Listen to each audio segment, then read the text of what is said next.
we get asked a lot from CEOs and sales leaders, will cold calling work for us? And the answer is pretty simple. You're a week or two away from knowing.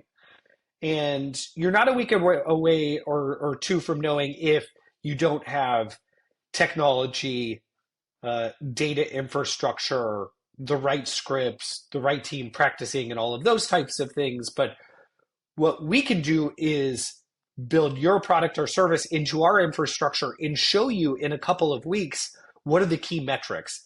So it's pretty simple. Can we find the data on your personas? Do your personas pick up the phone? Is your product or service something people care about? And if the answer is yes to the above, then you have a fighting chance. Now, ongoing, once we prove that, let's say, it does work, then we got to build the infrastructure to do that. But once again, this isn't something that takes years to do.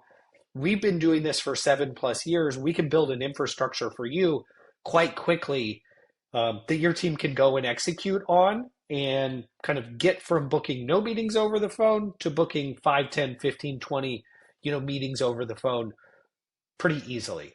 So if you can answer yes to those 3 questions above, then we have a chance, and we should set up a call and discuss what a 2-week trial looks like so that we can prove that it actually works or doesn't work. Either way, you'll know at the end of this, is this a channel I should continue to look at, and how much should I invest?